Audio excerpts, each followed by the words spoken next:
നമസ്കാരം. എൻ്റെ പേര് ഉണ്ണികൃഷ്ണൻ എന്നാണ്. ഞാൻ മലപ്പുറത്താണ്. മലപ്പുറത്ത് കരിപ്പൂർ എയർപോർട്ടിന് സമീപം കാടപ്പടി എന്ന് പറയുന്ന സ്ഥലത്ത് എക്കോ ഡെക്കോർ വേൾഡ് ഫർണിച്ചർ എന്ന് പറയുന്ന ഒരു ഫർണിച്ചർ സ്ഥാപനം നടത്തിക്കൊണ്ടിരിക്കുകയാണ്. നമ്മൾ പല ആൾക്കാരും പല കസ്റ്റമേഴ്സും നമ്മുടെ അടുത്ത് വരുമ്പോൾ ചില കാര്യങ്ങൾ, ഞാൻ കുറച്ച് മുമ്പ് ഒരു വർഷം മുന്നേ അല്ലെങ്കിൽ കഴിഞ്ഞ വർഷം 5-6 മാസം മുന്നേ ഞാനൊരു ചെയർ വാങ്ങിച്ചു. അതിപ്പോൾ ഭയങ്കരമായിട്ട് ബ്രിട്ടിലായി പോയിട്ടുണ്ട്, അല്ലെങ്കിൽ അത് ഇങ്ങനെ തീരെ ഒരു ഫ്ലെക്സിബിലിറ്റി ഇല്ലാത്ത രീതിയിൽ ബ്രിട്ടിലായിപ്പോയി, അല്ലെങ്കിൽ അതിൻ്റെ അരികൊക്കെ പൊട്ടിപ്പോകുന്നത്, ഇങ്ങനെയൊക്കെ പറഞ്ഞിട്ട് ഒരുപാട് കസ്റ്റമേഴ്സ് കംപ്ലയിൻറ്റ് പറയാറുണ്ട്.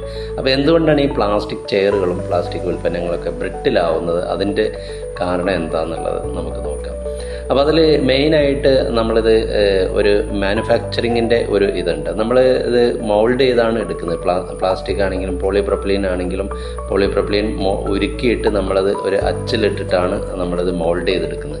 അപ്പോൾ ഈ മൗൾഡ് ചെയ്തെടുക്കുന്ന സമയത്ത് ഇതിന് വെന്റിലേഷൻ കറക്റ്റായിട്ടുള്ള രീതിയിൽ ഇതിന് കൂളിംഗ് കിട്ടിയിട്ടില്ലെങ്കിൽ ഇത് കുറച്ച് കാലം കഴിയുമ്പോൾ ഇത് ബ്രിട്ടിലാവാനുള്ള സാധ്യതയുണ്ട്. അപ്പോൾ ഇത് കറക്റ്റായിട്ടുള്ളൊരു ടൈം എയർ കൂളിംഗ് ഇതിന് കിട്ടിയിട്ട് നേരായ രീതിയിൽ ഇത് സമയം എടുത്തുകൊണ്ട് തന്നെ ഇത് എന്ത് ചെയ്യണം, ഇത് ക്യൂറിങ് നടത്തണം. അതില്ലെങ്കിൽ ചിലപ്പോൾ ഇത് ബ്രിട്ടിലായി പോകാനുള്ള സാധ്യതയുണ്ട്.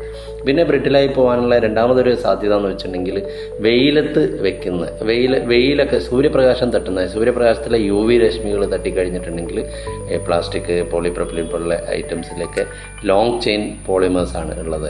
അത് ചെറുതായിട്ട് അത് ബ്രിട്ടിലായി പോകാനുള്ള സാധ്യത, അത് ഹാർഡായി പോകാനുള്ള സാധ്യതയുണ്ട്. ബ്രിട്ടിൽ എന്ന് പറഞ്ഞിട്ടുണ്ടെങ്കിൽ ഹാർഡായി പോകാം. നമ്മൾ ഇങ്ങനെ ചില സമയത്ത് ഇങ്ങനെ പപ്പടം പൊട്ടിപ്പോകുന്ന പോലെ പൊട്ടിപ്പോകുന്ന കണ്ടില്ലേ, അതിനാണ് ഈ ബ്രിട്ടിൽ എന്ന് പറയുന്നത്. ഓക്കെ, അപ്പോൾ സൂര്യപ്രകാശത്തിൽ നമ്മൾ വെയിലത്തൊക്കെ വെച്ചിട്ടുണ്ടെങ്കിൽ ചെയർ പെട്ടെന്ന് അത് ബ്രിട്ടിലായി പോകും.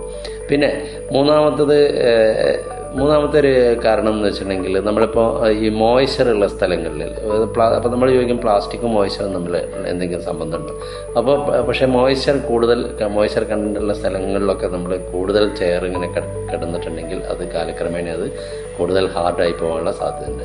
പിന്നെ നാലാമത്തെ റീസൺ, അതിയായ ചൂടുള്ള സ്ഥലങ്ങളിൽ, ചൂടുള്ള വായു അല്ലെങ്കിൽ ചൂടുള്ള അറ്റ്മോസ്ഫിയറിൽ ഈ ആസ്ബറ്റോസ് അങ്ങനെയുള്ള ഷീറ്റ് ഇതിൻ്റെ അടിയിലൊക്കെ നമ്മൾ വെച്ച് കഴിഞ്ഞിട്ടുണ്ടെങ്കിൽ പ്ലാസ്റ്റിക് ചെയർ കുറച്ച് കഴിഞ്ഞിട്ടുണ്ടെങ്കിൽ ബ്രിട്ടിലാവും.